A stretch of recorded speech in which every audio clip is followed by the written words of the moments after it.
po sa bawat isa. Good Parang evening. medyo tulog pa po. Good evening po. Ayan.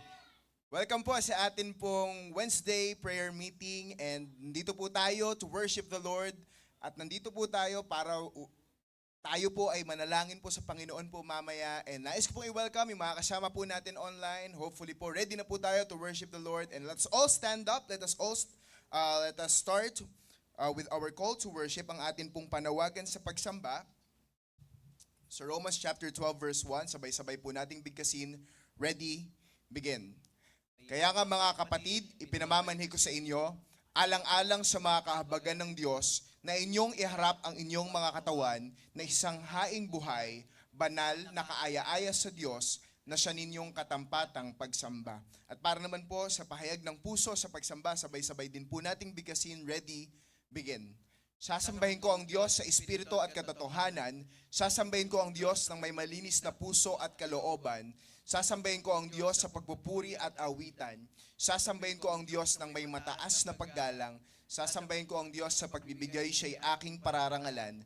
Sasambahin ko ang Diyos at salita niya'y pakikinggan. Awitin mo natin, Search Me, O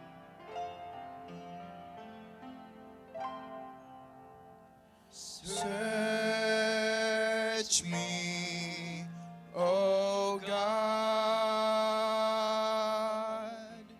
and know my heart today. Try me, O Savior,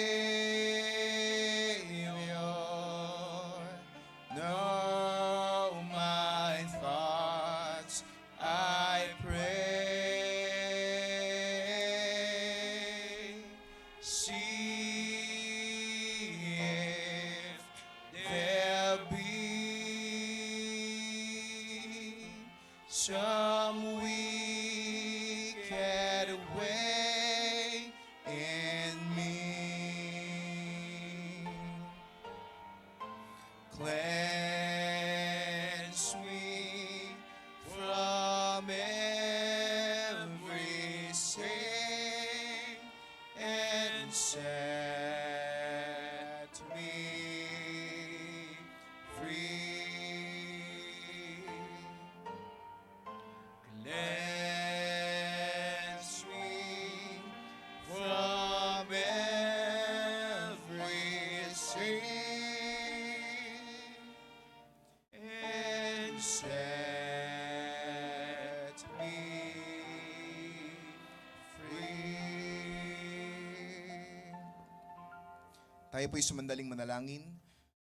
Dakilang Diyos, amang banal na makapangyarihan sa lahat, salamat po Panginoon sa pagkakataon na kami po ay narito po sa inyo pong bahay-sambahan upang sambahin po namin kayo sa espiritu at katotohanan. Dakilang Ama, patawarin niyo po kami Panginoon sa amin pong mga kasalanan na nagagawa po laban sa inyo. Linisin niyo po ang amin pong puso so that we could worship you Panginoon, worthily Panginoon. I pray, dear Father, na kayo po ang humawak sa programa po namin ngayon. Kayo po ang siyang maluwalhati sa una po sa amin pong pag-aawitan, sa amin pong prayer time po mamaya, sa mga special numbers, and higit sa lahat, Panginoon, sa pakikinig ng inyong salita. Kayo lamang po, Panginoon, ang siyang madakila sa amin pong kalagitnaan. In Christ's name I pray. Amen. Amen. Salamat, Preacher Jonel. And this time, please remain standing. Tayo po ay aawit at magbabalik po ng papuri pasasalamat sa ating po Panginoon Diyos. Amen. Samahan niyo po kami. Let's sing at Calvary. Amen.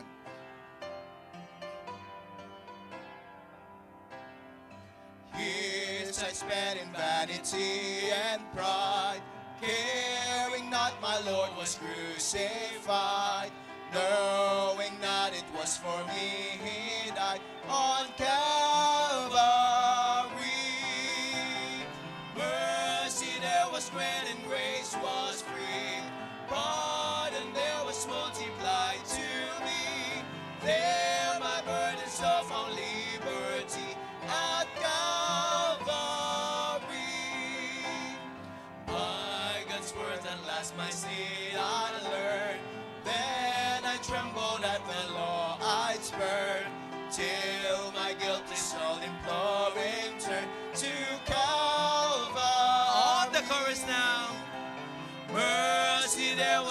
and grace was free.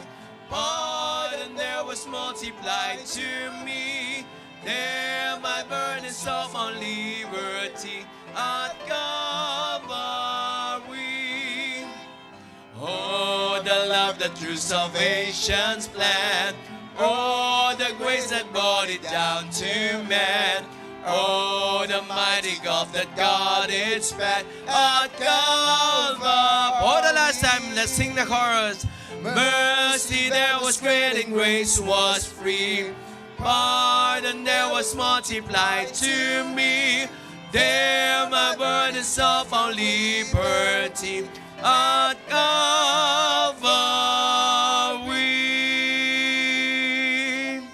Amen. And this time sa ating pong pagpapatuloy na pagpuri at pagbibigay ng kaluguran sa pangalan ng Panginoon Diyos, awitin natin at the cross. Amen. At naway maging pagpapala po ito sa bawat isa.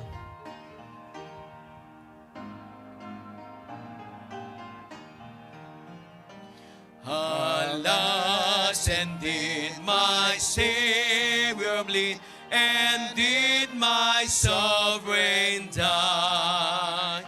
Would He devote that sacred head for such a worm as I? At the cross where I first saw the light, and the burden of my heart rolled away.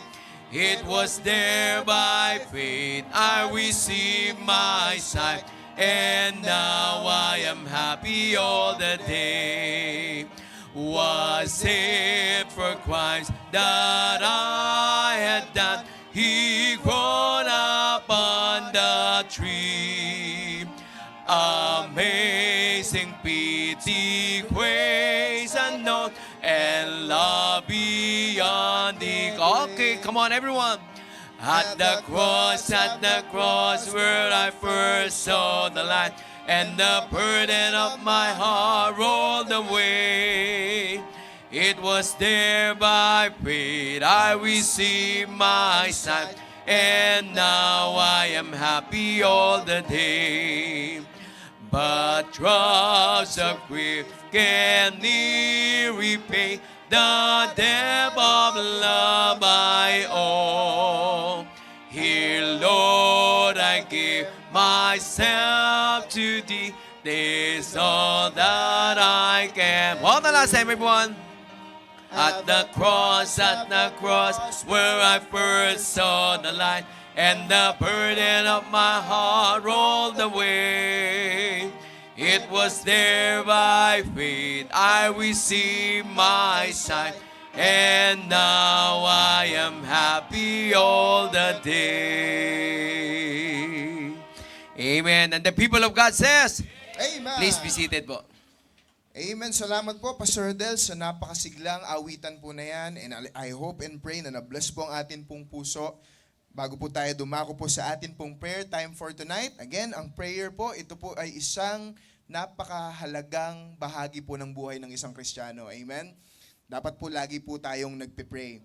And this time po, dako po muna tayo sa atin pong mga regular na prayer request. Una na po dyan ang atin pong mahal na bishop, yung kanya pong health.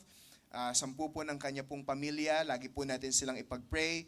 Gayun din po sa kalakasan po and safety po ng atin pong bishop sa mga ministries po na kanyang ginagampanan. Alam naman po natin ang ministry po ng atin pong bishop, nagsisimula po ng early morning sa Believer's Breakfast at nagtatapos din po ng early morning. Okay po? So lagi po natin siyang ipag-pray. And yung mga international ministries niya po and sa mga local ministries niya din, lagi po natin sila ipag-pray. Let's also pray po for the physical strength and healing for Dr. Merly Casahe, healing and strength for Bishop Andaya, physical strength for Evangelist Eddie Mesa and Mami Rosemary Hill. Lagi po natin sila ipag-pray, no? And let's also pray para po sa atin pong Pastor Norman, sa atin pong resident pastor, lalo na po sa kanya pong nalalapit na kasal. Amen? And let us continue to support yung kanya pong nalalapit po na kasal. Pwede po tayo magbigay po. Alam ko po meron po dyang box eh. Pwede pa rin po nating suportahan po ang atin pong mahal na resident pastor. And let's also pray for the success of his ministries as well. Napakarami pong ginagampanan na ministries po ng atin pong resident pastor, especially po sa nalalapit po na conferences. Lagi po natin silang ipag-pray. And let us also pray para po sa mga ministries, mga church leaders po, sa mga pastoral staff, sa mga preachers, sa mga deacons, sa mga ministry leaders po ng ating pong church, and sa mga ministries po na ginagampanan po natin. Lagi po natin pag-pray. Alam po natin yan, ang ating pong choir ministry, ang ating pong soul winning ministry, children ministry, at iba't iba pa pong mga ministries, ladies, and men's fellowship. Lagi po natin yung ipag-pray. And let us also pray po sa atin pong mga children centers. Ang dami po niya. Alam ko po, 10 po yan in total. Yung mga children centers po natin. Pag-pray po natin na magbigay pa po ang Panginoon ng mga willing po ng mga Kristiyano, mga teachers, para po magampanan po yung mga, sa dami po niyan, kailangan po talaga po namin ng tao para po magampanan po yung mga bawat centers po na meron po tayo. Let's also pray po sa ating pong mga local international ministries, mga churches and mission po natin. Unahin na po natin yung mga international missions po natin. Let us pray for the LWBC Paris, yung kanila pong spiritual growth. And yung BMOBS Paris, pag-pray po natin yan, under the leadership po ng atin pong Pastor Nelson Cadena. Let's also pray sa atin pong mga ministries and atin pong mga churches sa Italy, sa LWBM Italy, sa Milan and Como. Let's pray for their lead, sa mga leaders po natin dyan, kay Pastor Andy Mananon, kay Pastor Genesis Fermalo. Pag-pray po natin mga spiritual growth ng mga members po dyan. And let's also pray po sa atin pong LWBM London under the leadership po ng atin pong Pastor Jabez Orara and yung mga preachers po na kabilang po dyan. Pag-pray po natin ang pong spiritual growth. And pag-pray din po natin si Pastor Jabez, no? Hindi rin po mahirap na, hindi rin po madali, na siya po ay nagre-record ng kanyang mga preaching po dito sa Pilipinas at ipi-play po doon. So pag-pray po natin. And let's pray po sa atin pong mission po sa Japan, sa LWBM Ibaraki in Matsumoto, Japan. Provision for their worship place. Under po yan ang leadership po ni Evangelist Robert Verba and ng akin pong paboritong bayaw, si Pastor Mark J. and si Preacher Sir. And let's also pray po sa LWBM Canada, their spiritual growth, and also yung mga possible new outreaches po nila. Pag-pray po natin, under the leadership po yan ni Pastor Eric Mariano, Pastor Jeremy Panoy, Pastor Ramon Sayang, and Preacher Erwin Castro. Let's also pray po para po sa atin pong mga local ministries. Una na po dyan ang Living Water Baptist Mission Luzon, provision for their mission house, spiritual growth, and provision po for Olivar family. And syempre po, ang Living Water Baptist Mission Luzon ay under the leadership po ng atin pong Pastor Henry Olivar. Let's also pray for his fast recovery para po talagang makapag-basketball na po siya. Sa kanya dahil po, wag po. Sa mga, kasi po, ang dami po nilang mga Bible basketball, mga volleyball. So, mag-pray po natin si Pastor Henry. And let's also pray po sa Living Water Baptist Mission Tondo, under the leadership of Pastor Daniel Agasang. Marami po silang mga activities this coming April. Yung kanila pong VBS, pag-pray po natin yan. And evangelistic gift giving on March 28. Let's also pray for it. And pag-pray din po natin ang atin pong mission po sa Parañaque under the leadership po ni Pastor Jonathan Iglesia. Magkakaroon din po sila ng DVPS sa April 6 and 11. Malapit na po yan, so pag-pray po natin. Let's also pray po sa atin pong mission sa Valenzuela under the leadership of Pastor Jason Pangilinan. Pag-pray po natin yung mga spiritual growth and provision po para po sa kanila pong mga additional chairs. Let's also pray po sa mission po natin sa Calaca, under the leadership of Pastor Darwin Bautista. Pag-pray po natin yung mga provision, yung monitor po, and yung mga iba pa pong mga pangangailangan po ng mission. Lagi po natin silang ipag-pray. Remember, lagi po nating suportahan ang atin pong mga mission dahil ito po ay gawain po ng Panginoon para sa pagliligtas po ng kaluluwa, sa soul winning po. So, lagi po natin silang ipag-pray. Let's also pray para po sa JBL CBC, yung growth and success po ng kanila pong mga ministry. Under po yan ang atin pong, sa leadership po ng atin pong Pastor Mark J. Loyola. Let's always pray for them. And let's pray po for sa atin pong Bible Seminar sa Bishop Manuel Orara Baptist Bible Seminary. 2 weeks na lang po and gagraduate na po kami. So, pray for us and pray for the professors as well po. And pag-pray din po natin yung mga kapatiran po natin abroad, especially mga kapatiran po natin sa Middle East na nakakaranas po ng kahirapan po dahil po sa gera po na nagaganap po doon. Pag-pray po natin yung mga kapatiran po natin abroad.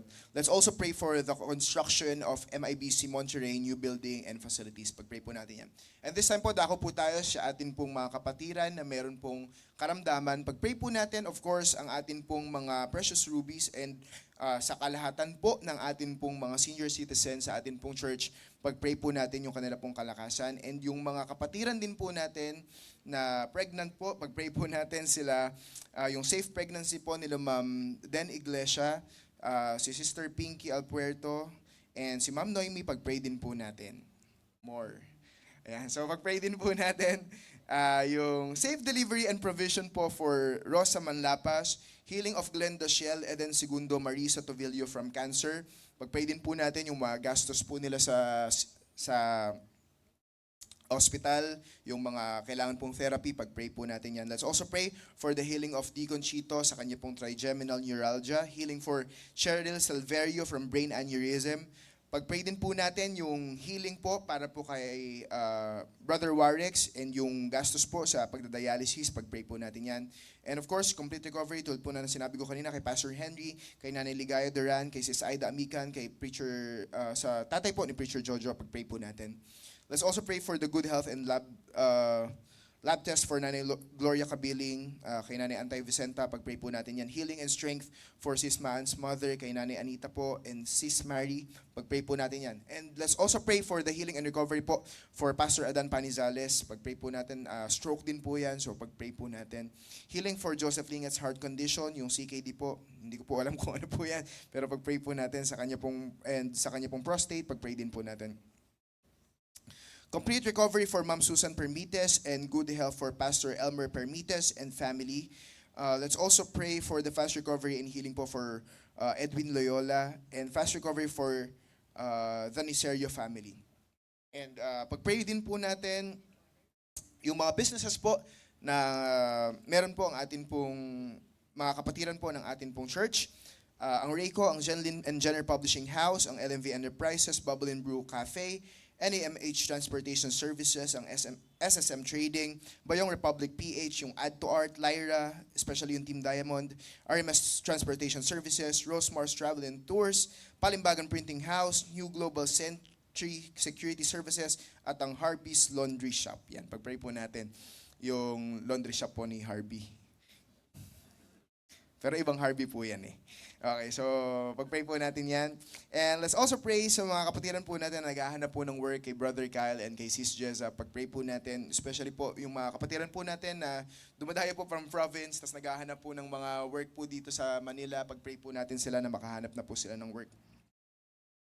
And let's also pray po for the planning and preparation and provision for the summer youth camp on June 1 to 5. Pag-pray po natin yan, yung mga kasama po na mga kabataan, nawa po ay una makakilala sa Panginoon and lumago po sa gawain po ng Panginoon. And this time po, i-open ko na po yung floor for our prayer time. Nandyan po ang napakagwapong Pastor Del and si Brother Kuteng para po iabot po sa atin yung mic. Kung meron po tayong prayer request, this is the time para po ma-share po natin sa atin pong brethren yung ating pong prayer request. Sige po. Una po, nagpapasalamat ako sa prayer nyo dahil nakarating at nakabalik po ako from Bicol. And pakipag-pray po sila, Preacher Nathan, kasi bumiyahe sila kanina sa Batangas. Yung pagbabalik nila safe travel sa Saturday. And then si John Paul, yung umattend na staff nila nung Sunday, yung spiritual growth, sabi na sharean mo daw po. Yes po. Yun. Saka po si Brother Nathan, yung safe nila sa barko. Okay. Saka parang, if not May, June, babalik siya. Wow, okay. So pag-pray po natin si Brother Dan po, tagal niya rin, 9 months po yan palagi, nasa barko. And pag-pray po natin si Brother JP, yung nasyaran po natin, isa po yun sa mga crew po nila sa Bubble and Brew, nasyaran po natin ng gospel. So let's pray for his spiritual growth. Sige po, meron pa po ba? Brother Edward. Ayun po, pa-add po sa prayer request yung kapatid ko po, si Mary Francis Pilapil. Naka-admit po kasi siya sa Lourdes since Sunday. Since Sunday pa po. Nung Sunday po kasi parang nagsusuka-suka pa lang po siya. Then they found out na nung Monday may enlargement of liver siya. Tapos possible daw po kasi maging cancerous daw po yun. And praying dun sa laboratory check-up niya na maging negative for cancer. Until now kasi nasa hospital pa rin siya. Then pa-add na rin po si Mama sa Dubai. Currently kakalaya niya lang po kasi sa kulong. Napagbintangan daw po siya and wrongly accusation. Nakalaya naman daw po siya within a week or 3 days daw po. Then praying na after 3 months daw po kasi if wala pa siyang work, papa-deport na daw po siya as per the judge. And praying for provision, guidance, and ganun na rin sa pananampalataya niya kasi parang ang sabi rin sa akin ni Mama kahapon, nakapagpabaptize na raw po siya sa Bethany Baptist Church daw sa Dubai po. Ayun lang po. Anong name ng mom mo? Arcangel Pilapil. Arcangel Pilapil. Mark Angel. Arcangel. Arcangel. Yes. Ayun lang po. Archangel po. Okay, sige po. Next po. Good evening po mga kapatid. Pakisama po patuloy sa panalangin yung mga kapatiran natin sa Middle East. Kasi sabi po ni Ses, mas maraming sabog-sabog ngayon, lately. Tapos yung safe travel po namin ni tatay. Okay po. Sige po. Meron pa po ba? Prayer request? Okay. Si Mother Bird. Ay! So yung granddaughter ko medyo payat siya, si Jaira. Sana get good health for her. Tapos sana spiritual growth para sa pamilya namin. Sana makakilala sila kung kalooban ng Diyos. Kasi mahirap na hindi Kristiyano ang pamilya. So, good health pa rin at purihin ng Diyos kasi napakabuti niya. Salamat po. Good evening, church. Please include your prayer for my dearest, precious Robis, my dear friend. Sister Banji, mami ni Ma'am Milit. Kalalabas lang po niya sa hospital, na-confine po siya. So, complete healing po sa kanyang nararamdaman, sa kanyang karamdaman. At ganun din po yung kagaya nung sabi ni Sister Lita, continue pray sa mga kapatiran natin sa Middle East. Thank you po. Okay po. Sige po. Ewa, Brother JB. Pinali.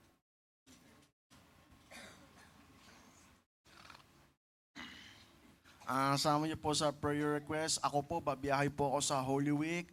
Pati yung yung tayo, malalahanan po tayo at yung pag-alala po natin, yung tunay na kahulugan na Holy Week, yung pagsakripisyo po ni Hesus Kristo, yung syempre ang tunay na kahulugan na Holy Week, maalala po natin. Maging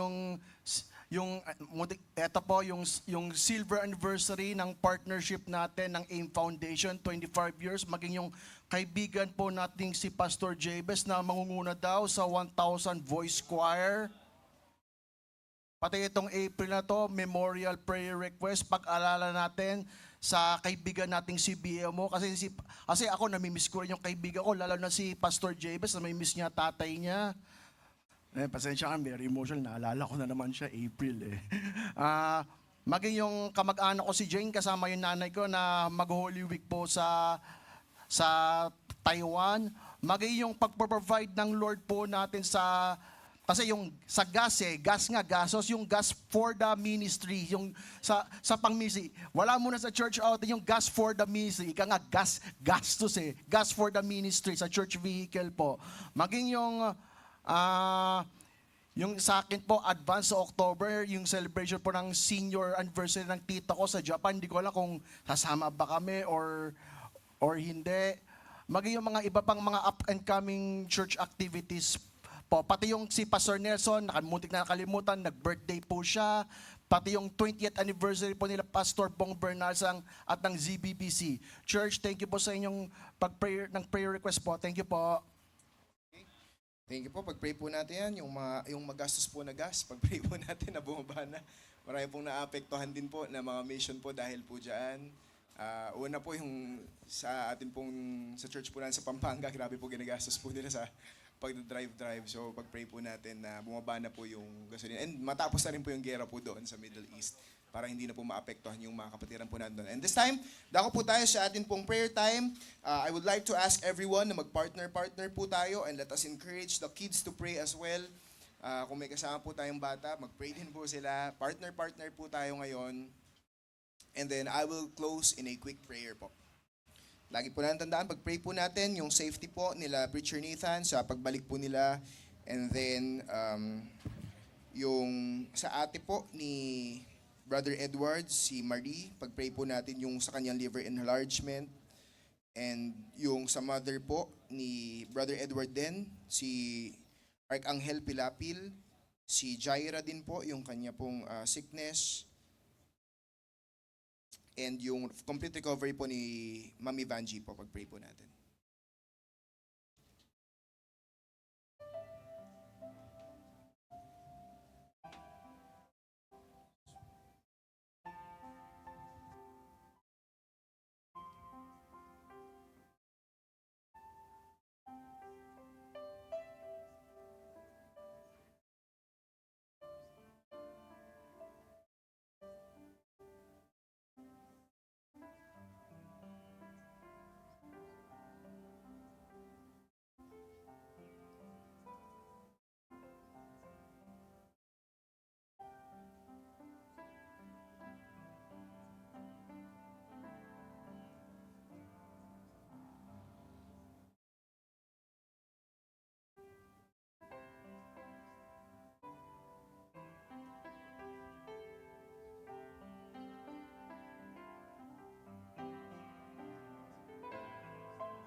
Dakilang Ama, salamat po sa pagkakataon na kami po ay makalapit po sa inyo.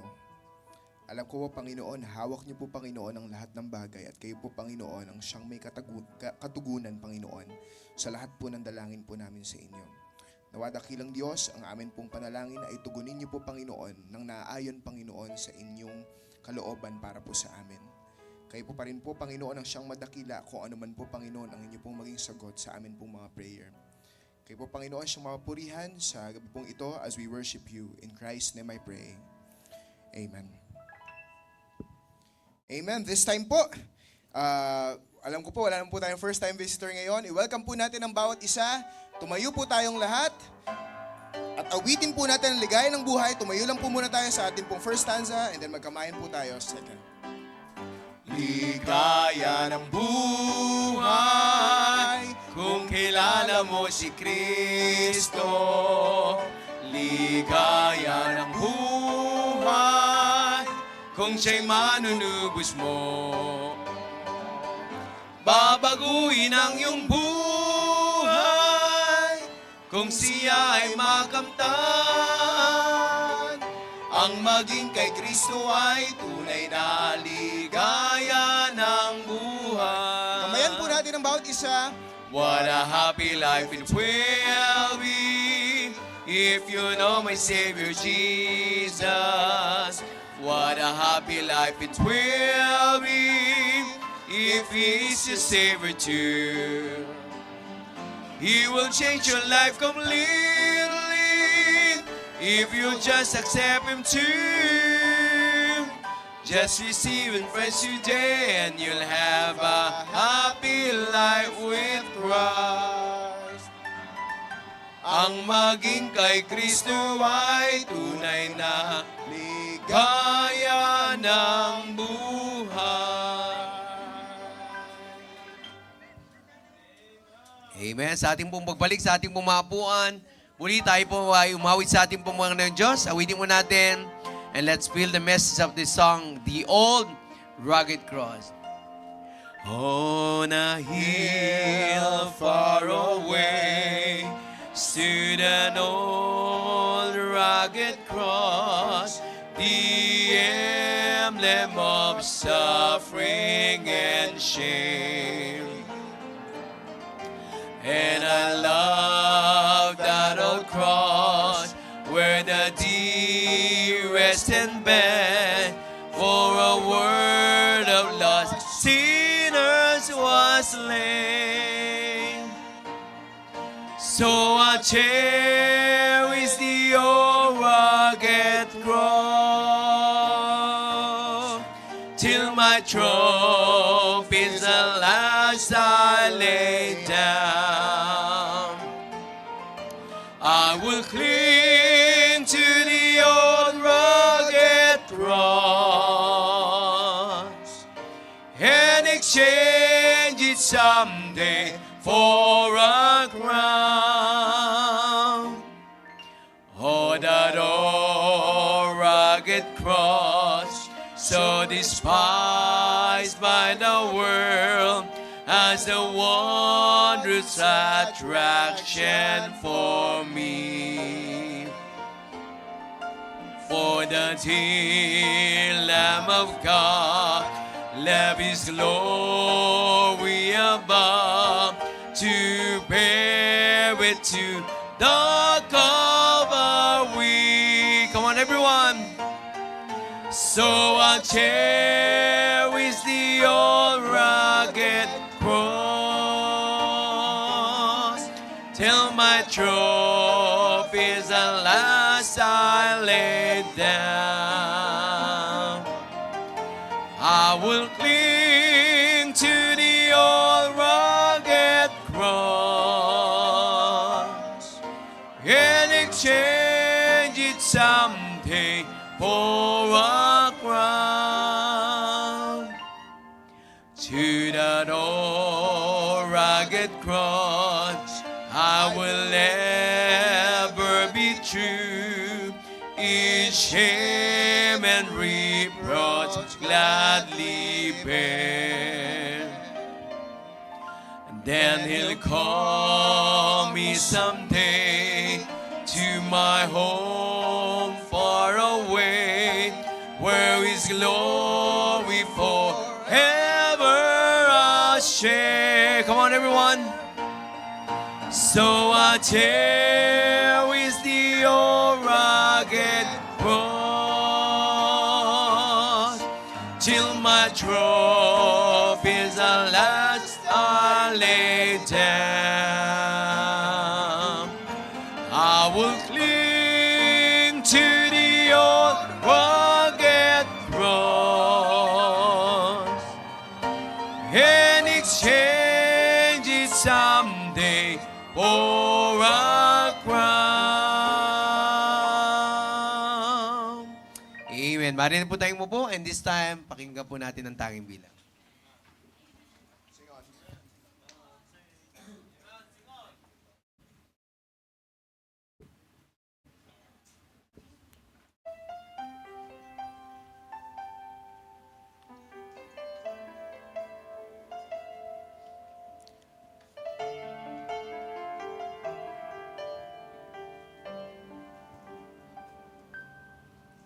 Sometimes problems seem so big, they hide the light of day. Sometimes pain cuts so deep that I can't find the words to pray. Sometimes heartache seems to be much more than I can stand. That's when grace seems to take me by the hand. He gives grace in the midst of every storm. God gives grace that carries the weary and worn. He's everything we ever need for everything we face. So remember, when it seems you can't go on, God gives grace. I know every pain I feel becomes His very own. God knows the weakness of my heart, that I can't make it all alone. For He knows what I can handle, and He never gives me more. When my strength comes to its end, He has more grace in store. He gives grace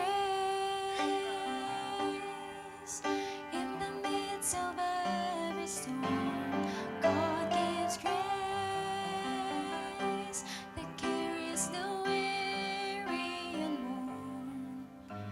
He's everything we ever need for everything we face. So remember, when it seems you can't go on, God gives grace. Grace will help you stand when problems seem so tall, and grace will pick you up every time you fall. He gives grace in the midst of every storm. God gives grace that carries the weary and worn. He's everything we ever need for everything we face. So remember, when it seems you can't go on, God gives grace. Just remember, when it seems you can't go on, God gives grace.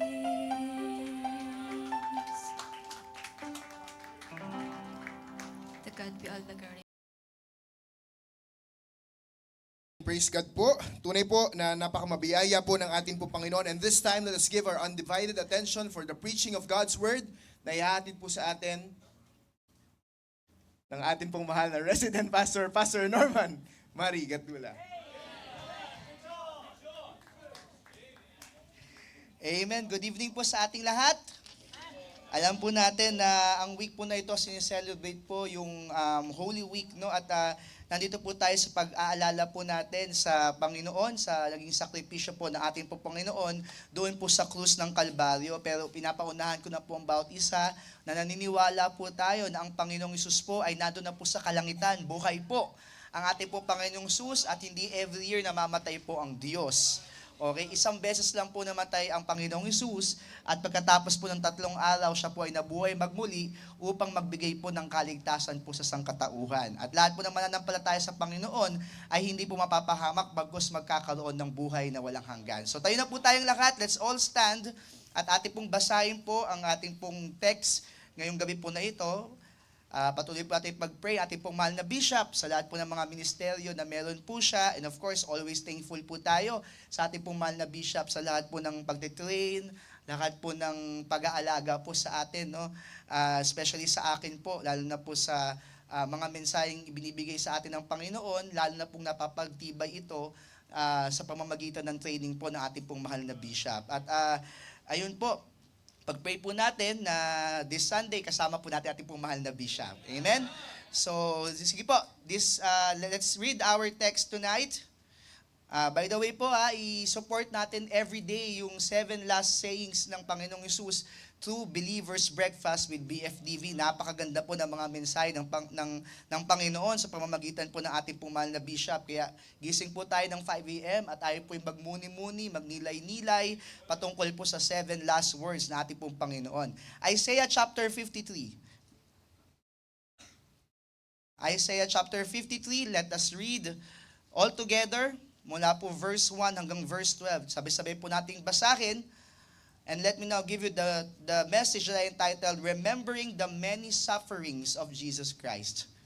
Remembering the many sufferings of Jesus Christ. Nandiyan na po ba kayo sa Isaiah 53?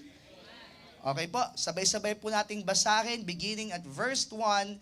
Everybody ready, begin. Who hath believed our report? And to whom is the arm of the Lord revealed? For he shall grow up before him as a tender plant, and as a root out of a dry ground. He hath no form nor comeliness, and when we shall see him, there is no beauty that we should desire him. He is despised and rejected of men, a man of sorrows, and acquainted with grief, and we hid as it were our faces from him. He was despised, and we esteemed him not. Surely he hath borne our griefs, and carried our sorrows, yet we did esteem him stricken, smitten of God, and afflicted.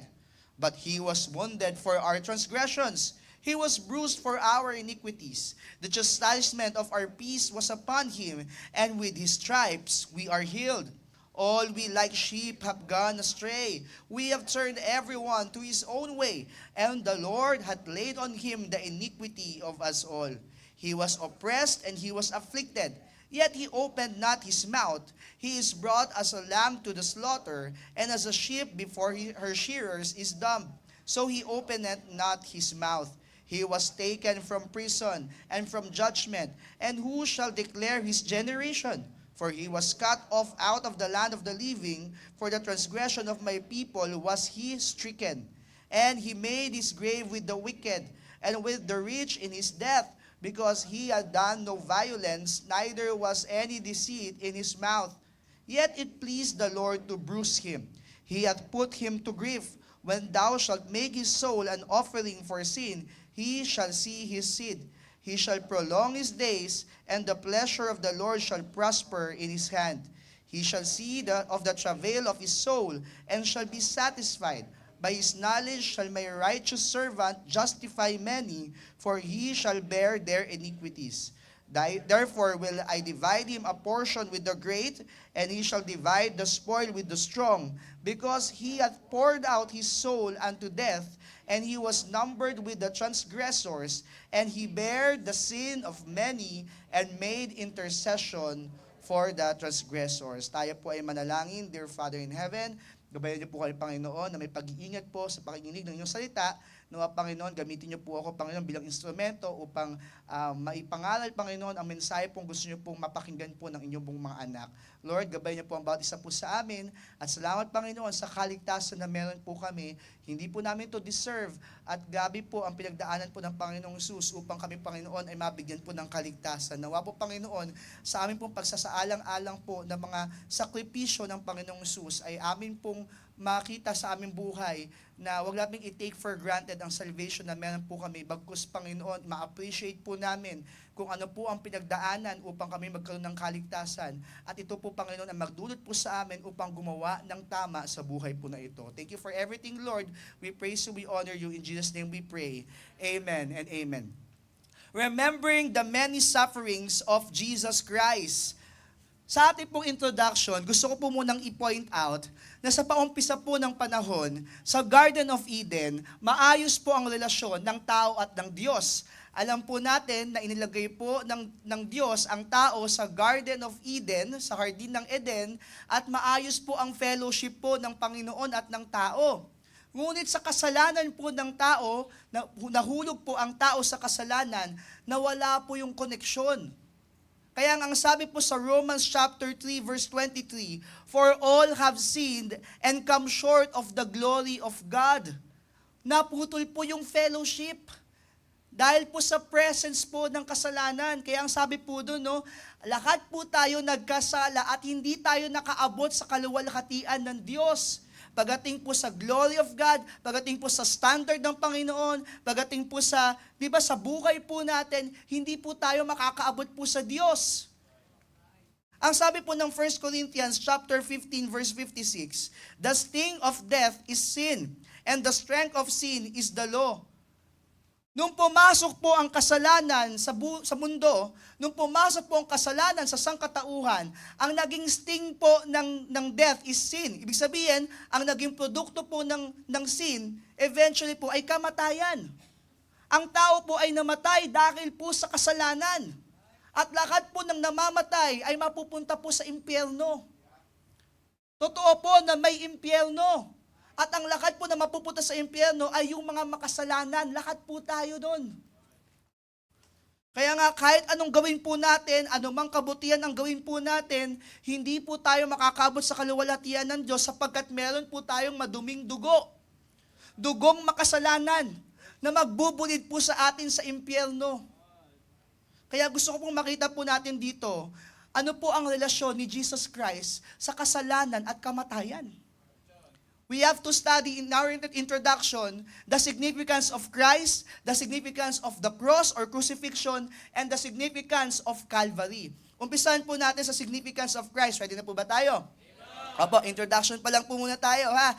The significance of Christ. Ang sabi po sa Matthew chapter 1 verse 21, and she shall bring forth a son, and thou shalt call his name Jesus, for he shall save his people from their sins. Malinaw po na ang ibig sabihin ng pangalan ng ating pong Panginoong Jesus ay kaligtasan. The Lord saves or Yahweh saves or Yahweh is salvation.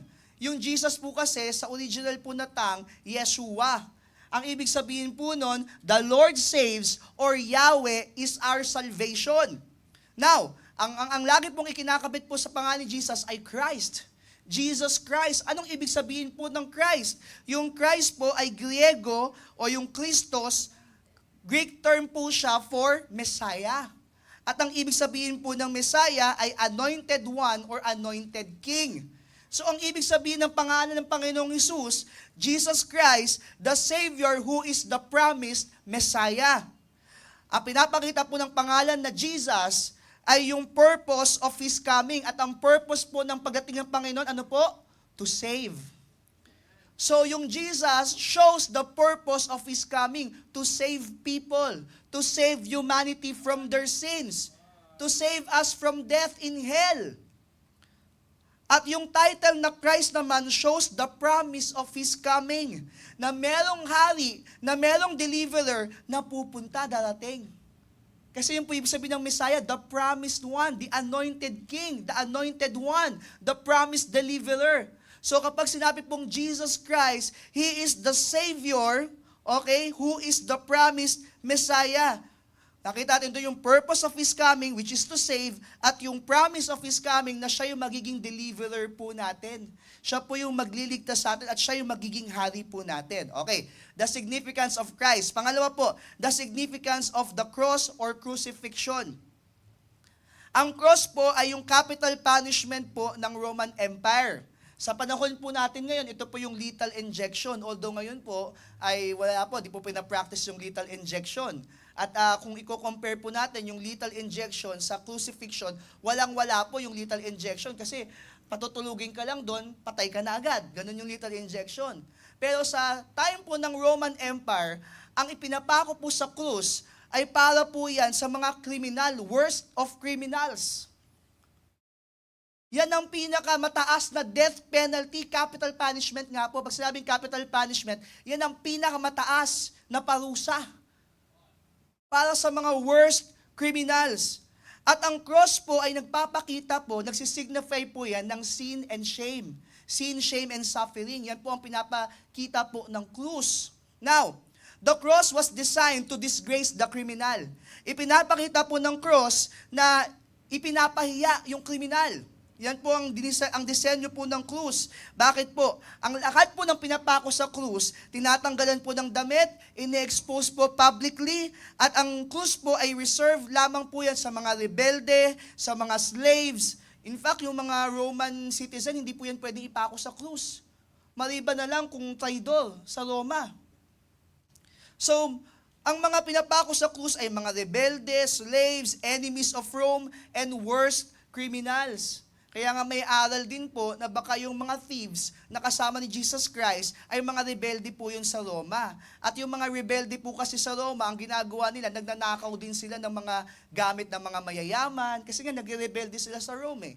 So may ganong klase pong aral yung iba pong mga Bible scholar. So the cross was designed to disgrace the criminal. Pangalawa po, the cross was designed to develop control. Ginamit po ito ng Roman Empire para po maglagay ng takot at terror by showing slow death of a criminal. Kasi pag pinako po sa krus, dahan-dahan po yung pagkamatay po dyan. Papahirapan pero hindi mo napapatayin. Pag pinako po sa krus, dahan-dahan din po yung pagkamatay habang exposed siya publicly. Kaya yung mga tao, ang psychological effect po niyan sa mga nakakakita po ng crucifixion, ay, anong kasalanan yan? Hindi namin gagawin yan kasi nakakatakot. Katatakutan ngayon. So ginamit po ang krus, ginamit po ang crucifixion to develop control during the time of the Roman Empire. Okay, so the cross was designed to disgrace the criminal, the cross was designed to develop control, pero alam niyo po ba, hindi lang po yun sa side po ng Roman Empire. Dahil nakita din po natin, sa batas din po ng Hudyo, sa law, meron din pong tinatawag na hanging in the tree.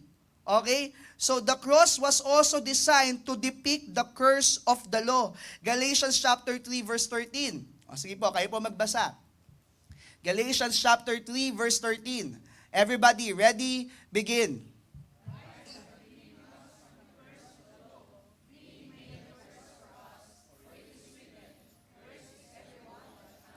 So ang sabi po sa Galatians chapter 3 verse 13, cursed is everyone that hangeth on a tree. Ito po ay kinuha po sa Deuteronomy chapter 21 verses 22 to 23. And if a man have committed a sin worthy of death, and he be to be put to death, and thou hang him on a tree, his body shall not remain all night upon the tree, but thou shalt in any wise bury him that day. Tignan niyo po yung sinabi po. For he that is hanged is accursed of God, that thy land be not defiled, which the Lord thy God giveth thee for an inheritance. So ang Panginoong Hesus na promised Messiah, promised deliverer, anointed King, Savior, ipinako sa krus na ang disenyo is to disgrace, to put shame. Ipinako ang Panginoon sa krus na para mag-instill ng control sa mga tao sa paligid. Ipinako ang Panginoon sa krus kung saan ipinapakita doon yung curse of the law. Now, let's go to the significance ng Calvary naman po. So, the significance of Christ, significance of the cross or crucifixion, pinapakita doon yung sin, yung shame, yung suffering. Ano naman po yung Calvary?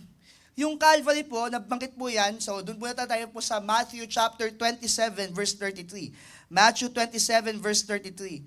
And when they were come unto a place called Golgotha, that is to say, a place of a skull. Diyan po ipinako ang ating pong Panginoong Hesus. Now, sa Luke 23 verse 33, sinabi naman po, and when they were come to the place which is called Calvary, there they crucified him and the malefactors, yung mga thieves po yun, on the right hand and on the other on the left.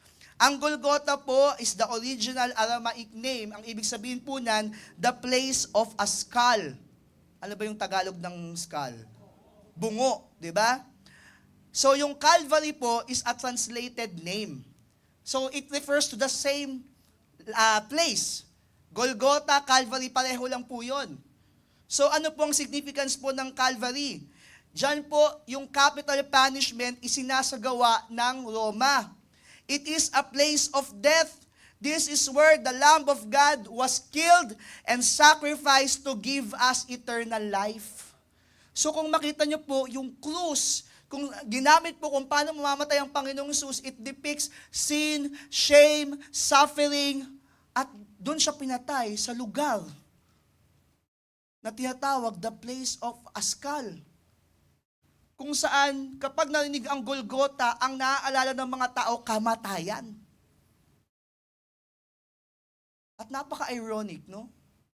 Kung saan namatay ang Panginoong Hesus, doon siya nagbigay ng buhay na walang hanggan.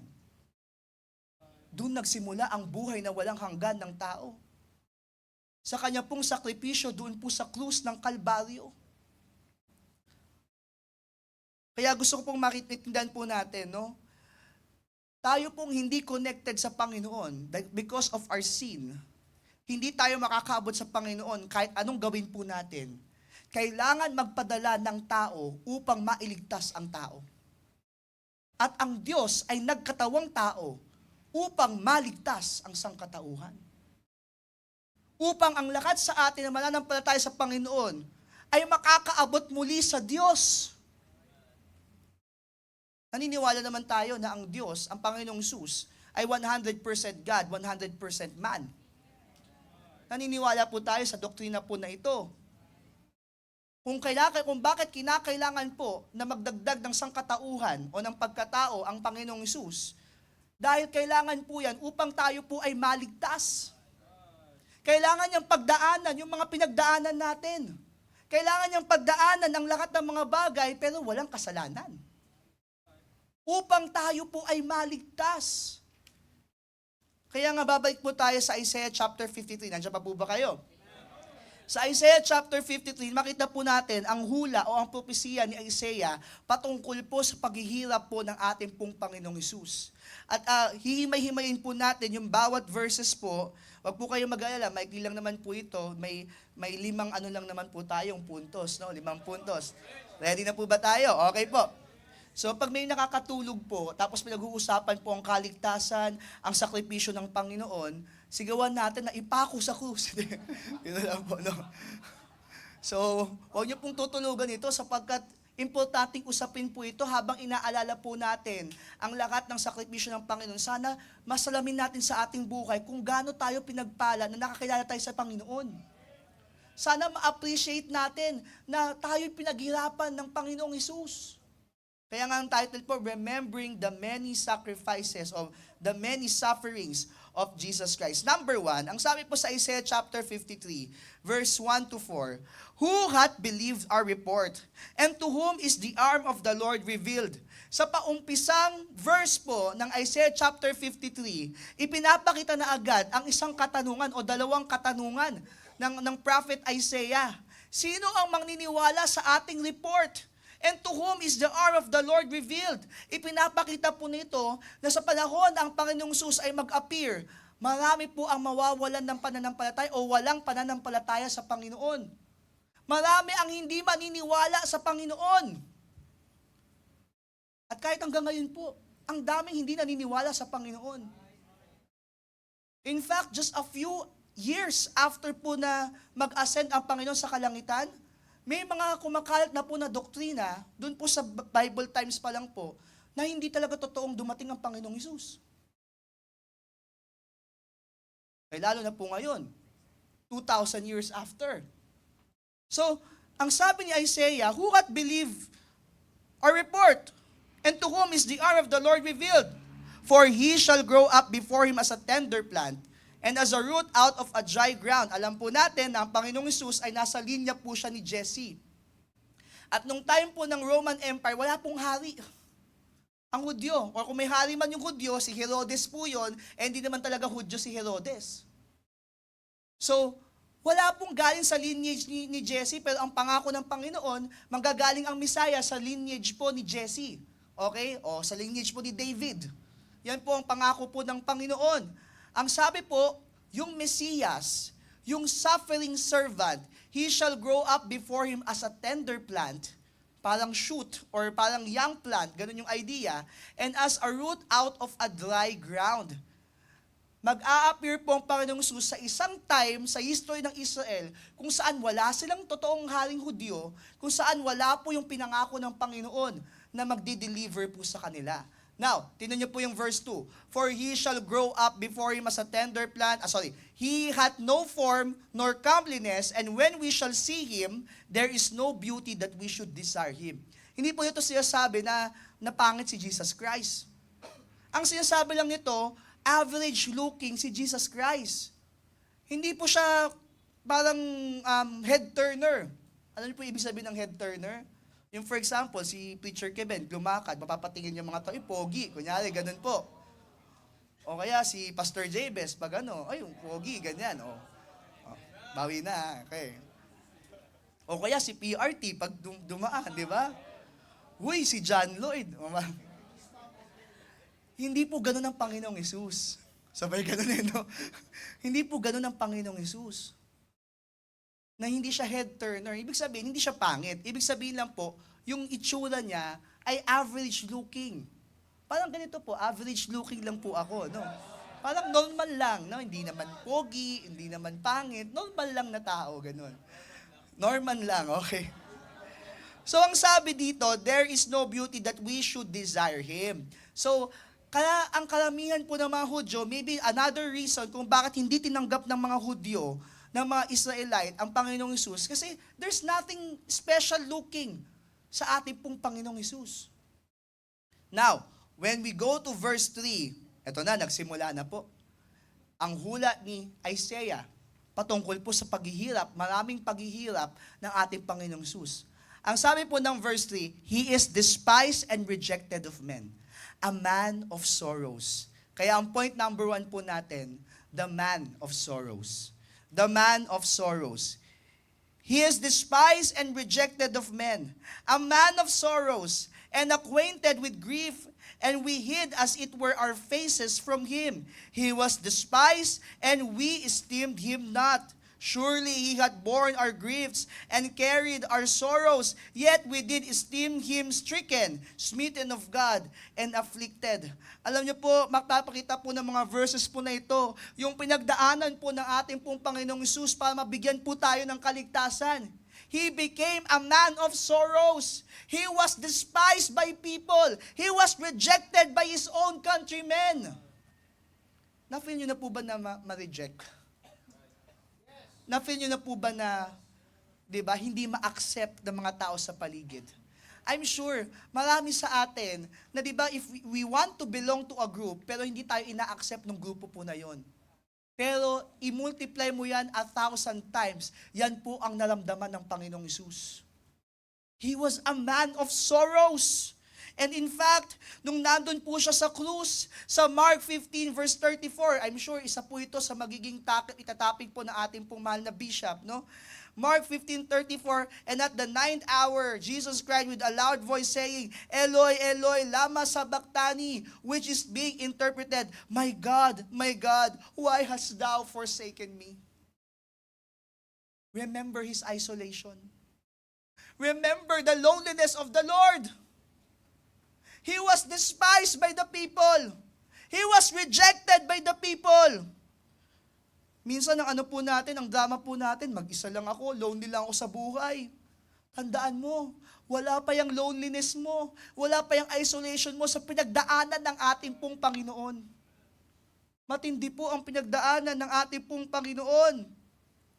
Tingnan niyo po yung nakalagay po dito. He was acquainted with grief. We hid as it were our faces from him. He was despised, and we esteemed him not.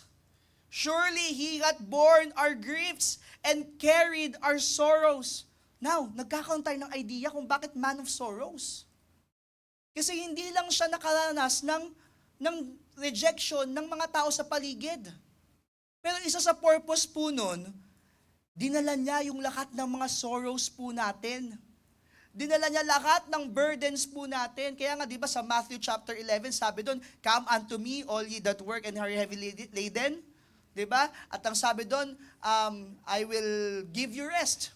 O tuloy natin, verse 29. "Take my yoke upon you and learn of me, for I am meek and lowly in heart, and ye shall find rest unto your souls. For my yoke is easy and my burden is light." Dinala ng Panginoon yung ating pong mga burdens. Dinala ng Panginoon yung ating pong mga sorrows. At ipinalit niya yung burden ng Panginoon na sa kung i-compare sa burden natin, sabi niya, easy and light. Kaya mga kapatid, kung aalalahanin natin yung pinagdaanan ng Panginoon, ito yung pinag-uusapan natin sa psychological aspect pa lang po. He was a man of sorrows. Hindi po ba? Ang hirap, di ba, ang hirap matulog sa gabi kapag meron tayong kaalitan. Ang hirap matulog sa gabi kapag binubuli tayo, may bullying tayong Imagine mo ang Panginoong Hesus. Na all throughout His ministry, He was bullied by the scribes, He was bullied by the priests, He was bullied by the people. Yan po ang pinagdaanan po ng ating pong Panginoon. Matindi yung rejection na pinagdaanan po ng ating pong Panginoon. Sana maalala po natin yung loneliness, yung isolation ng ating pong Panginoon. At kapag tayo po'y dumadaan din po doon, ma-realize natin kung ang Panginoon na-conquer po yung isolation, kung ang Panginoon po nagtagumpay po sa loneliness, tatandaan po natin na tayo po ay hindi iiwanan ng Panginoon. Lahat po ng pinagdadaan natin sa buhay, hindi natin pwedeng sabihin na unique sa atin. Ang sabi po ng Hebrews chapter 4 verse 15, Hebrews chapter 4 verse 15, "For we have not an high priest which cannot be touched with the feeling of our infirmities, but was in all points tempted like as we are, yet without sin." Hindi mo pwedeng sabihin sa Panginoon, "Panginoon, hindi mo naman ako naiintindihan kasi hindi mo naman ito pinagdaanan I have to tell you, my dear brother, my dear sister, mas matindi ang pinagdaanan ng Panginoon, and yet without sin. Kaya kung dumadaan tayo sa isolation, kung dumadaan tayo sa maraming burdens, kung dumadaan tayo sa maraming pong sorrows, ang gagawin po natin, kapit tayo sa dumaan na po doon. Yung ating pong Panginoong Hesus. Doon po tayo manangan, doon po tayo magtiwala. Tatandaan niyo po, sa buhay po natin ito, hindi totoo na may mag-isang Kristiyano. Walang Kristiyanong mag-iisa dahil kasama niya lagi ang Panginoon.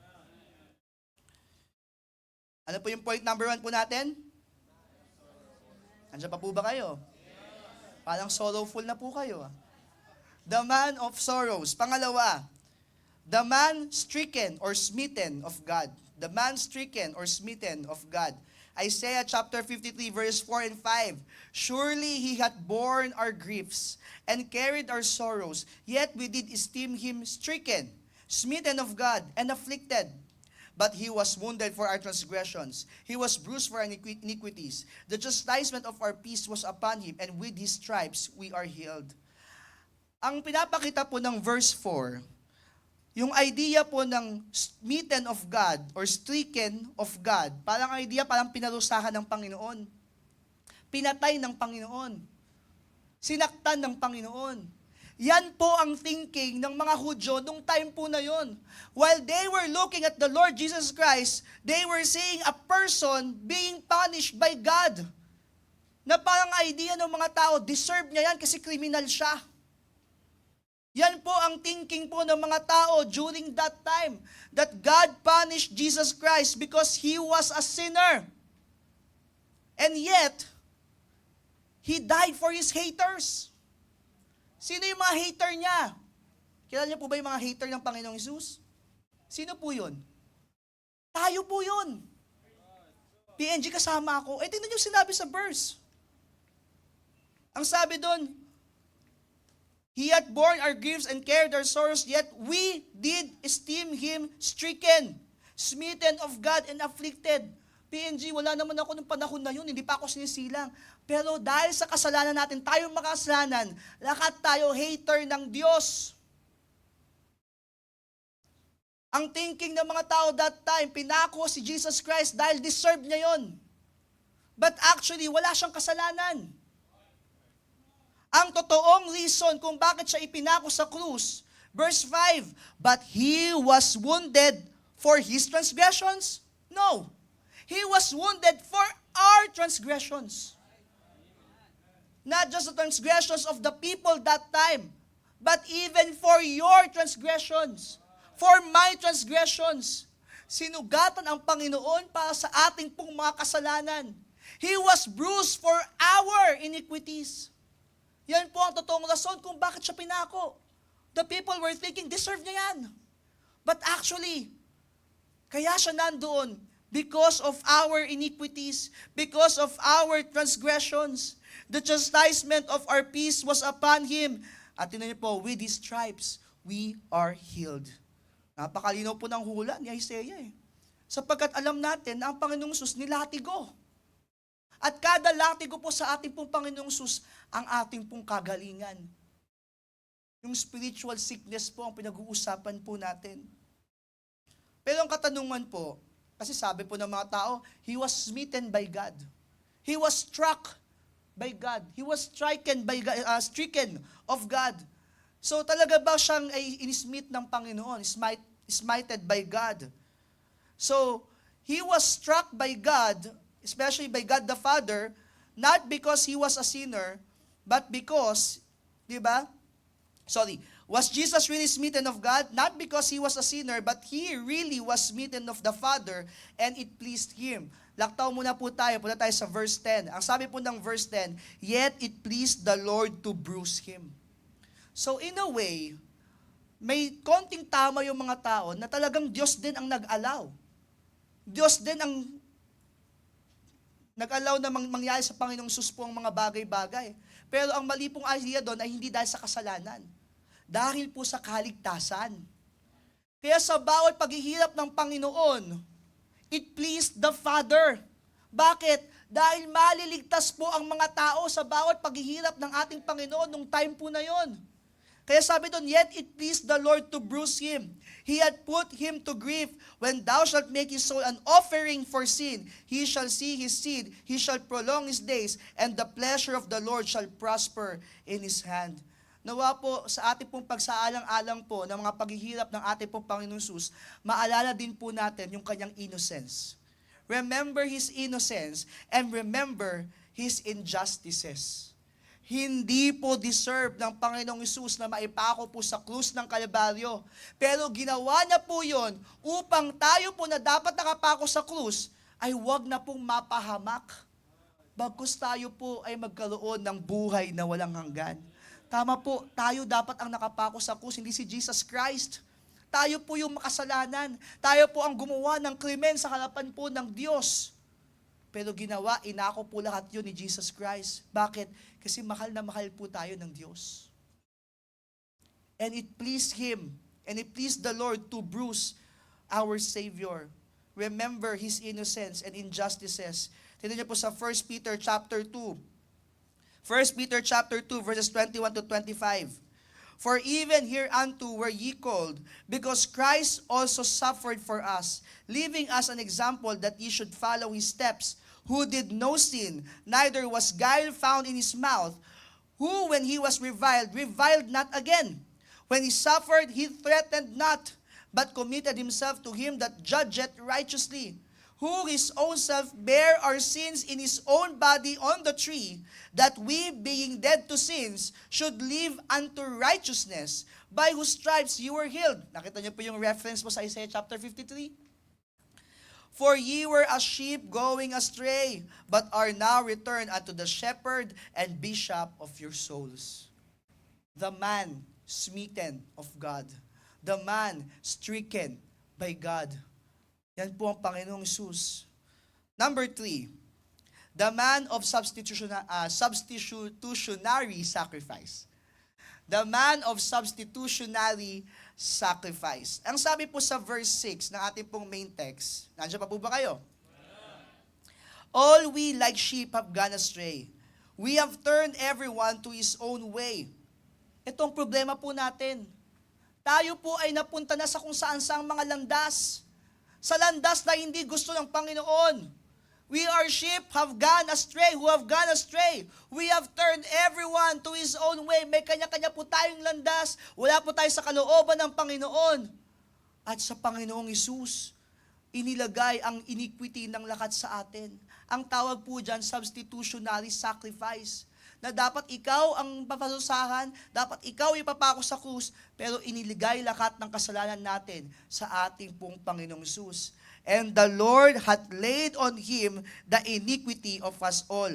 At ano po naging expression po nun? Verse 7, he was oppressed and he was afflicted, yet he opened not his mouth. He is brought as a lamb to the slaughter, and as a sheep before her shearers is dumb. So he opened not his mouth. He was taken from prison and from judgment. And who shall declare his generation? For he was cut off out of the land of the living. For the transgression of my people was he stricken. And he made his grave with the wicked, and the rich in his death, because he had done no violence, neither was any deceit in his mouth. Makikita po natin dito na walang kasalanan ng Panginoon, pero siya ang umako ng ating pong mga kasalanan. Alam niyo po, nakita ko po sa verses po na binabasa po natin, na nung time po pinako ang Panginoon, halo-halo yung crowd. May bata, may matanda, may lalaki, may babae, may mahirap, may mayaman. Ipinapakita po nito na ang salvation po ay para po sa lahat. He died as a wicked person. Inihilera siya sa mga kriminal. Pero namatay siya, kasama niya mga mayayaman. Remember the story? Hiniling ni Joseph of Arimathea, isang mayaman na tao, yung kanyang katawan. Inilagay po siya sa isang libingan. At ang nag-embalsa pa nga po sa kanya, nag-embalm sa kanya, naglagay ng mga ano po sa kanya, ay si Nicodemus. So pareho pong mayayaman po ito. Kaya ang Panginoon, sa kanya pong kamatayan, ang kasama niya yung mga mayayaman. Ang pinapakita po nito, whether mahirap ka, whether mayaman ka, lalaki o babae, merong plano ang Panginoon sa ating lahat. At ang gusto ng Panginoon ay tayo po'y tumanggap sa Kanya at magkaroon ng kaligtasan. Anong verse na ba tayo? Verse 10, yet it pleased the Lord to bruise him. He had put him to grief. When thou shalt make his soul an offering for sin, he shall see his seed, he shall prolong his days, and the pleasure of the Lord shall prosper in his hand. He shall see of the travail of his soul, and shall be satisfied. By his knowledge shall my righteous servant justify many, for he shall bear their iniquities. Ang sabi po sa 2 Corinthians chapter 5 verse 21, for he hath made him to be sin for us, who knew no sin, that we might be the righteousness of God in him. Hindi ibig sabihin nagkaroon ng kasalanan ng Panginoong Hesus, kundi ipinataw sa kanya yung kaparusahan ng kasalanan po ng sangkatauhan. Kaya nga po substitutionary sacrifice. Substitution, yun po yung ibig sabihin. Alam niyo po yung ibig sabihin ng substitution, di ba? Ipinalit. Siya po ang kapalit. Galatians 3:13, Christ hath redeemed us from the curse of the law, being made a curse for us. For it is written, cursed is everyone that hangeth on a tree. Sa punto po na ito, let us remember His intercession. Let us remember His intercession. Someone has to die for the sheep.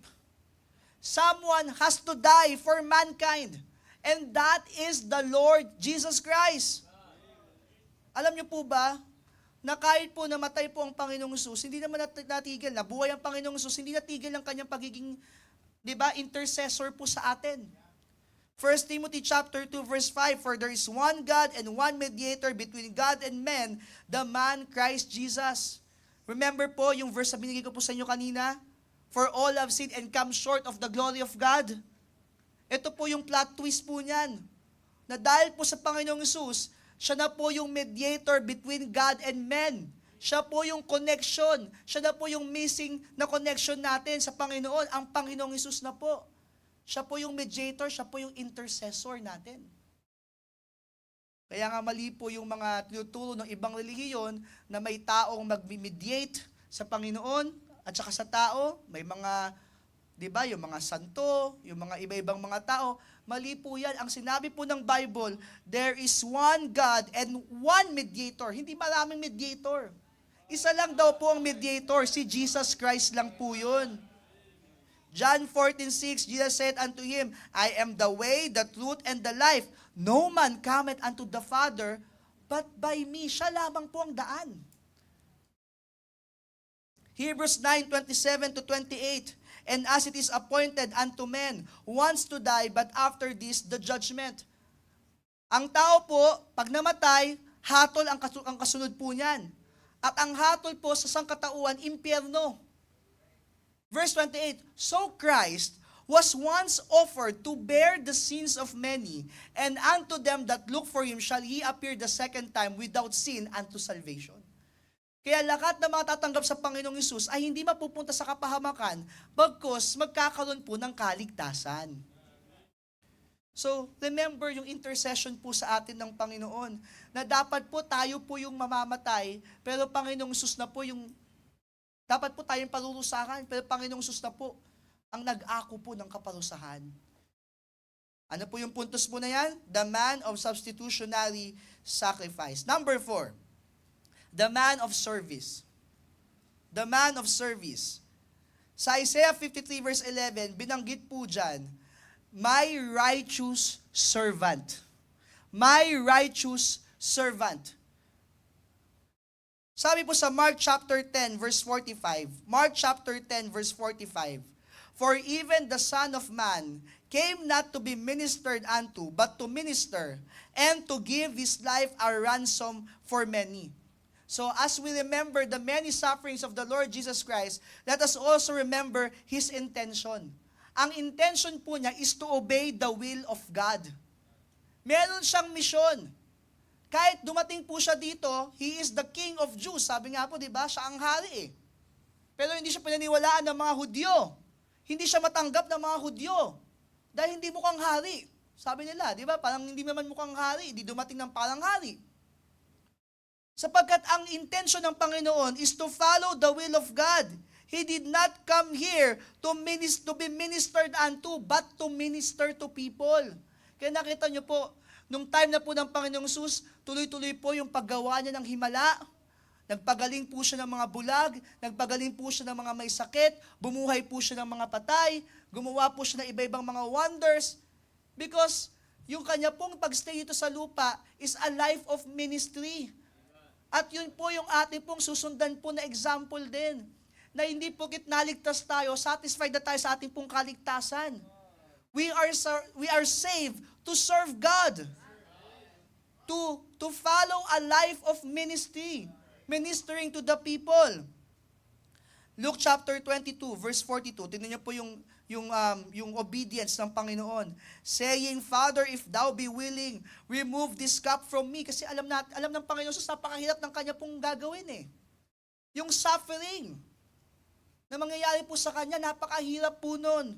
Kaya sabi ng Panginoong Jesus, Father, if thou be willing, remove this cup from me. Pero tingnan niyo po yung kanyang intention. Tingnan niyo po kanyang mission. Tingnan niyo po yung kanyang submission. Yung obedience po niya. Nevertheless, not my will, but thine be done. Ang dami pong mga mananampalataya, laging will natin yung ating pong inuuna. Ang Panginoong Jesus sa time ng paghihirap, ang sabi niya, kung pwedeng wag natang pagdaanan ito, pero kung ano po ang kalooban mo, yun po ang mangyari. Maaaring dumadaan tayo sa marami pong mga pagsubok, pero dapat po ang ating pong puso, will pa rin ng Panginoon ang masunod sa ating pong mga buhay. John chapter 6 verse 38, for I came down from heaven, not to do mine own will, but the will of Him that sent me. The man of service. He did not come here to be ministered. He came here to minister, and to give His life for many. Okay. Last point. Ano po yung una nating point? The man of sorrows. Let us remember his isolation. He is the man stricken, smitten of God. Let us remember his innocence and injustices. Yung marami pong mga injustices na nangyari po sa Panginoon. Nilatigo siya, minula siya, pinagtawanan siya, tawag doon, sinugatan siya, pinagbuhat siya ng mabigat na krus, at pinako siya sa krus ng Kalbaryo. Hindi niya po deserve po lahat ng iyon. Tayo po ang may deserving po nun. Pero ginawa po ng Panginoong Hesus po lahat ng iyon para po sa atin. In fact, pinagsugalan pa nga po siya, di ba? Pinagsugalan pa po yung Panginoong Hesus. The man of substitutionary sacrifice, remember his intercession. Pumagit na ang Panginoong Hesus upang magkaroon tayo ng koneksyon sa Diyos. The man of service, hindi siya dumating dito para paglingkuran, kundi maglingkod. At ang intention niya ay yung matupad yung kanyang misyon na ibinigay sa kanya ng Diyos Ama. Okay. Last po, the man of our salvation. The man of our salvation. And as we go to this point, remember his importance. Maalala natin ang importansya ng ating pong tagapagligtas. Ang sabi po ng verse 12, therefore will I divide him a portion with the great, and he shall divide the spoil with the strong, because he hath poured out his soul unto death, and he was numbered with the transgressors, and he bare the sin of many. And tingnan niyo po and made intercession for the transgressors. Pinapakita po ng verse na ito na hindi mananatiling patay ang Panginoong Hesus, na siya po ay mabubuhay magmuli. Kaya sa hula po ni Isaiah, sa Isaiah chapter 53, makikita po natin dito na hindi mananatiling patay ang tagapagligtas. Mabubuhay siya muli kasi paano siya magiging intercessor? Di ba? For the transgressors, kung patay siya, mamamatay siya ng tuluyan. Pinapakita nito na mabubuhay ang Panginoong Hesus para magampanan niya yung kanya pong, di ba, pagiging intercessor. Kaya napaka-importante po ng Panginoong Hesus sa buhay po natin. Sapagkat nung namatay ang Panginoong Hesus at nabuhay magmuli, nagkaroon tayo ng kaligtasan, hindi po natapos doon si Jesus Christ. Hindi po siya nagpahinga. Nandun po siya sa langit, nag-i-intercede pa rin para po sa atin. Tayo pa rin po ang iniisip ng Panginoong Hesus. Kaya nga makita niyo sa mga verses, siya yung ating advocate, siya yung ating mediator. 1 John chapter 5 verse 12. Makita po natin na importante ang Panginoong Hesus sa ating pong mga buhay. Sapagkat sa kaligtasang usapan pa lamang po, he that hath the Son hath life, and he that hath not the Son of God hath not life. John chapter 3 verse 18, he that believeth on him is not condemned, but he that believeth not is condemned already, because he hath not believed in the name of the only begotten Son of God. Napaka-importante po ng Panginoong Hesus. Nung siya ay maging tagapagligtas natin, ang lahat ng walang pananampalataya sa Panginoon ay mabubulid po sa impyerno. John 3:16, for God so loved the world that He gave His only begotten Son, that whosoever believeth in Him should not perish, but have everlasting life. Now, the center of attention should be always the Lord Jesus Christ in our lives. Sana po natin makita, mawala sa atin yung importansya po ng Panginoong Hesus. Pinaghirapan Kanya. Pinaghirapan niya ang bawat isa sa atin. Inisip niya tayo ng may pagmamahal. Tapos nung tayo po ay naligtas, parang wala na tayong pakialam sa Panginoon. Ang daming tao sa mundo, walang pakialam sa Diyos. Walang pakialam sa Biblia. Walang pakialam patungkol po sa kaligtasan. Walang pakialam patungkol po sa suffering ng Panginoon. At marami ring tao sa panahon natin ngayon na mali ang kanilang pag-intindi sa kaligtasan. Imagine nyo po, ang gagawin po nila, saktan ng kanilang sarili para mabawasan ang kanilang kasalanan. Na hindi naman nakasulat sa Bible. Malinaw po na yung bawat stripe sa Panginoong Hesus ay healing po sa atin. So, hindi ikaw ang gagawa nun, kundi Panginoong Hesus ang gumawa po nun para po sa atin. For the wages of sin is death, but the gift of God is eternal life. Natapos mo ba doon? Ano po? Through Jesus Christ our Lord. He is the man of our salvation. He is important for us to escape hell. Huwag natin ma-escape natin yung punishment, and magkaroon tayo ng buhay na walang hanggan. Kaya naman po, ang sabi po ng Romans chapter 8 verse 1, there is therefore now no condemnation to them which are in Christ Jesus, who walk not after the flesh, but after the Spirit. Kaya naman po, mga mananampalataya, na tayo pong nakasumpong ng katotohanan, dapat tayo rin po ang lumalakad sa katotohanan. Hebrews 6:9, but beloved, we are persuaded better things of you, and things that accompany salvation, though we thus speak. Ang mananampalataya po, nakasumpong ng kaligtasan sa Panginoong Hesus, dapat po nakikita sa atin, naligtas po talaga tayo. Kaya may identity po ang Christian. Pag Christian, dapat po hindi yan magagalitin. Pag Christian, hindi dapat yan nagmumura. Pag Christian, hindi dapat yan mahalay. Pag Christian, dapat hindi po yan masamang ugali. Pag Christian, hindi dapat yan nagnanakaw. Pag Christian, hindi dapat yan nagsisinungaling. Bakit? Kasi niyuyurakan mo yung ginawa ng Panginoon sa buhay mo. Pinaghirapan niya ikaw, tapos ang gagawin mo lang, wala kang pakialam sa testimony mo. Wala kang pakialam sa gawain ng Panginoon. Tandaan po natin, sabi ng Bible, di ba? For the Son of Man is come to seek and to save that which was lost. Dumating po ang Panginoong Hesus upang hanapin at magligtas ng mga tao. Ngayon po ang Panginoong Hesus nasa langit na po, siya pa rin po ang Savior. Pero ang mga mananampalataya ang binigyan ng task to do the seeking. Yung paghahanap, ano po yun? Soul winning. Kaya sa panahon po natin na ito, sana may isip pa rin po tayo for soul winning. Hindi lang basta service, lalo na po yung soul winning. Bakit? Kasi yan po ang tibok ng puso ng Diyos. Ang maligtas po ang sangkatauhan. Kung paanong may nag-share po sa inyo, sana ganun din ang puso mo, na ikaw din ang gamitin ng Diyos upang mag-share din po sa ibang tao. Are we saved today? Kung totoong ligtas ka, dapat meron kang puso sa kaluluwa. Sapagkat ang Diyos may puso sa kaluluwa. At dapat tayo din may puso para po sa kaluluwa.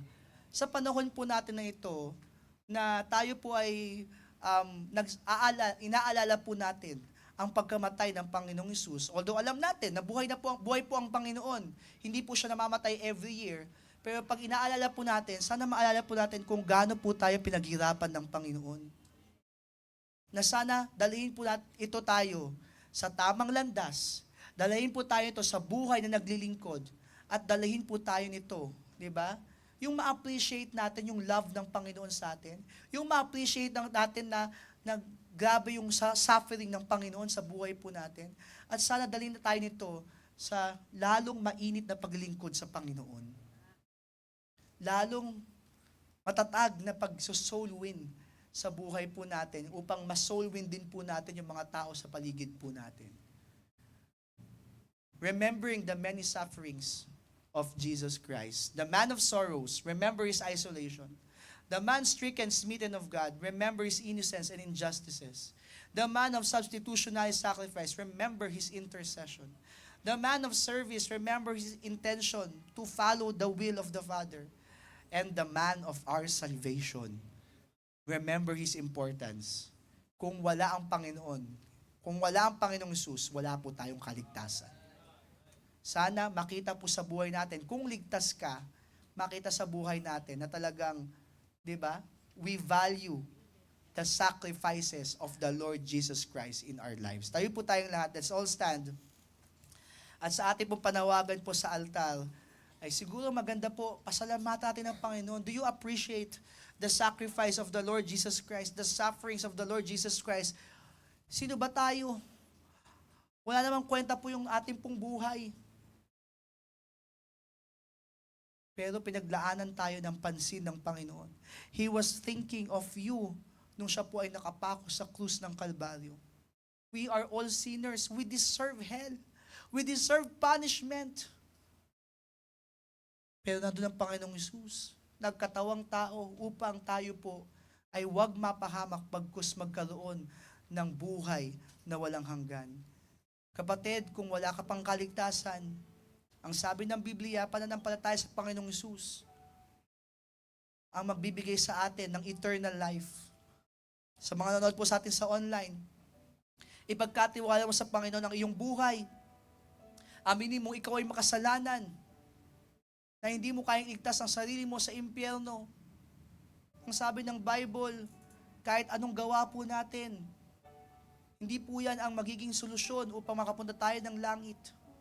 Tanging pananampalataya lamang po sa Panginoong Hesus. Aminin mo ikaw'y makasalanan at tanggapin mo ang Panginoong Hesus sa iyong puso. At sa ating pong lahat ng mga mananampalataya, do you appreciate the salvation coming from the Lord Jesus Christ?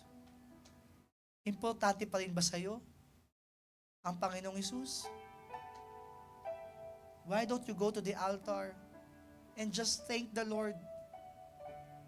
Lord, salamat napansin mo. Lord, salamat binigyan mo na importansya itong katiting kong buhay.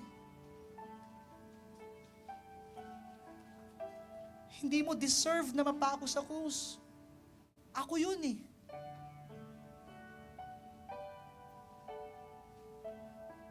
Come on, let's just appreciate the Lord for the many sufferings na pinagdaanan niya just for you and me. Just for us to have eternal life.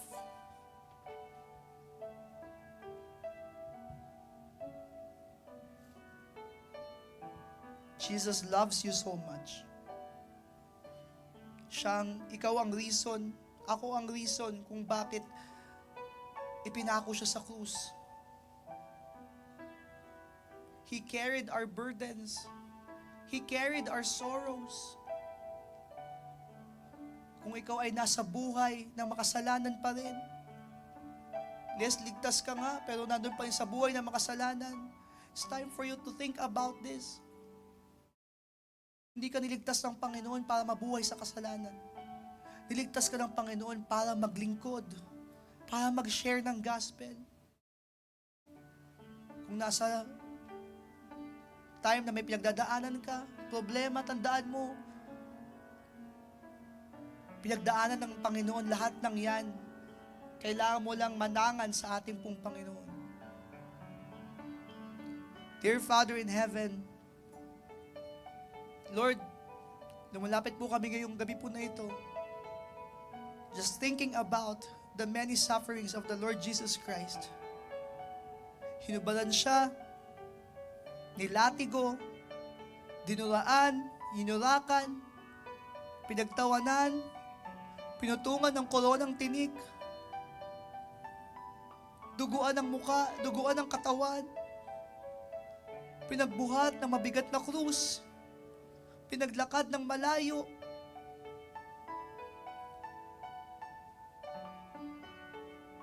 pinako, Panginoon, ang kamay at paa,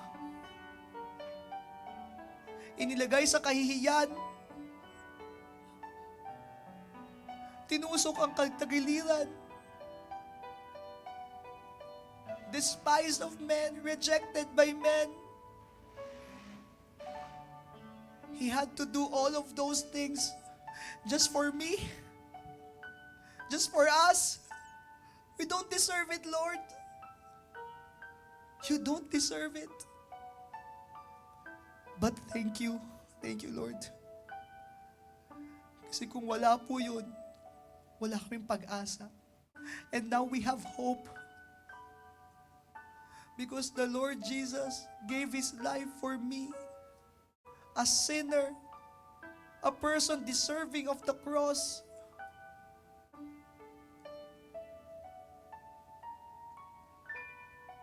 Patawad po, Panginoon, sa lahat ng aming po mga nagagawang kasalanan.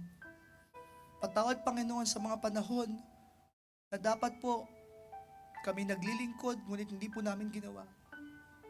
Nawa, Panginoon, mensahe po na ito as we realize, as we remember what the Lord Jesus Christ did for us. May it encourage us to do more. Na sana wag pong masayang sa buhay po namin ang lahat ng paghihirap ng Panginoong Hesus. Na lalo po kaming mag-share ng gospel, lalo po kaming mag-serve sa iyo, Panginoon. Maraming salamat, Panginoon, niligtas niyo po kami. Maraming salamat, Panginoon, at kami po ay nakasumpong ng katotohanan na hindi po kami pupunta ng impyerno, pupunta po kami ng kalangitan. At ang aking panalangin, Panginoon, kung meron man sa amin ang hindi pa yung tiyak ang kanyang pupuntahan pag siya'y namatay, nawa, Panginoon, siya po ay makasumpong ng kaligtasan mula po sa Panginoong Hesus. Kung meron man sa amin, Panginoon, ang nabubuhay pa rin po sa kasalanan, nawa, Panginoon, ay magkaroon siya ng realization na huwag niyang yurakan ang sufferings ng Panginoong Hesus, ang sacrifice ng Panginoong Hesus. Ang gusto po ninyo sa aming buhay ay lumakad po ng tama at magkaroon ng pinagpalang buhay. Buhay na naglilingkod po sa inyo. Buhay na nagbabahagi po ng Ebanghelyo. Panginoon, sa panahon po na ito, amin pong inaalala, Panginoon, ang sakripisyo ng Panginoong Hesus at kami po ay sobrang nagpapasalamat, Panginoon, sa kaligtasang amin pong natamo. Pinupuri ka po namin, sinasamba ka po namin, Panginoon, in spirit and in truth. In Jesus' name we pray. Amen and amen.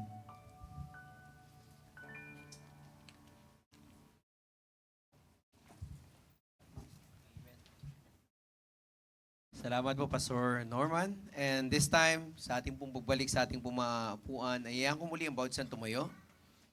Tayo budid ako sa ating pong pagkakaloob. But before we pray, allow me to read ang nakasulat po sa aklat po ng Proverbs chapter 3, verse 9.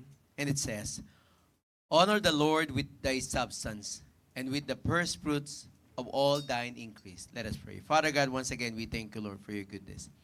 Salamat po, Panginoon, sa inyo pong sakripisyo. Salamat po, Panginoon, sa kaligtasan pinaglob nyo.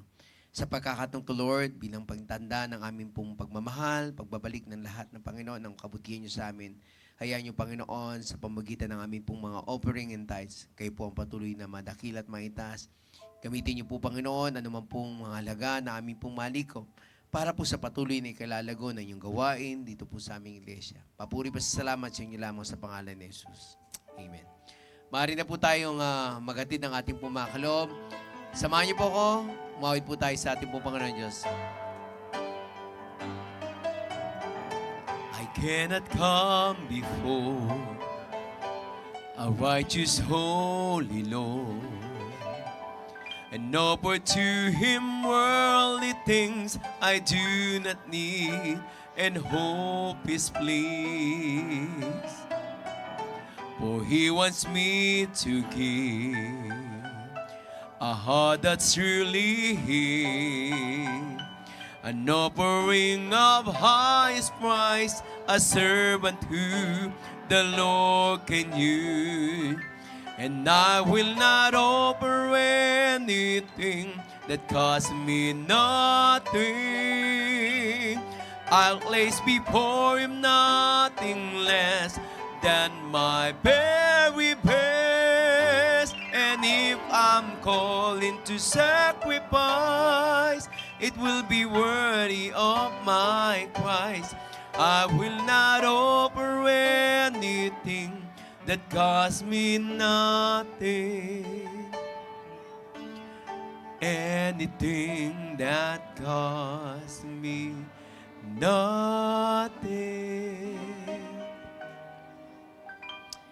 Amen. So again, patuloy na paalala ng ating pong mahal na Pastor Norman din at ng ating pong mahal na Bishop. Supportahan po natin yung ating pong mahal na Bishop para po sa, kung hindi nyo man po abutin yung alas 5. At least paggising nyo, di ba, you can watch the replay. So pero kung kaya. Okay? So Believers Breakfast po. At sa Sunday po, again, sinabi na po ni Pastor Norman kanina, kasama po natin ang ating pong mahal na Bishop, pero ang panibagong announcement, whole day po natin siya kasama on Sunday. Amen. So, isang pasasalamat at naway supportahan po natin, pakita po natin na tayo po excited. So, umaga at hapon, sa sana po, same attendance po tayo. So, tayo pong lahat ay tumayo. Sa ating pong pagtatapos, tayo pong lahat ay manalangin para po sa pag-iingat sa atin. Maging sa mga babiyahe po, kung may babiyahe, isabay po natin sa ating pong panalangin. Panginoon, dakilang Diyos, muli salamat po sa iyong kabutihan. Salamat po sa aming pong natapos na gawain. Thank you, Lord, for the spiritual blessing, Lord, that we have received mula po kay Pastor Norman. Patuloy nga po siyang pagpalain. Continue to bless him, Lord, sa ministry na meron po siya at sa nalalapit niya rin pong kasal. Patuloy niyo pong pagpalain ng bawat isa sa aming pong pansamantalang pag-iwahiwala. Igawin niyo pong pag-iingat. Patuloy, Panginoon, kayo magpatnubay at balik niyo kami, Panginoon, sa araw ng linggo, Panginoon, upang muli sama-sama kaming magbibigay ng serbisyo, papuri pa sa salamat, at naway sa inyo lamang po ang papuri pa sa salamat. Sa mga babiyahe po, ingatan niyo rin po sila, Panginoon, at kayo ang patuloy na magpatnubay sa bawat isa. Sa pangalan ni Jesus, Amen.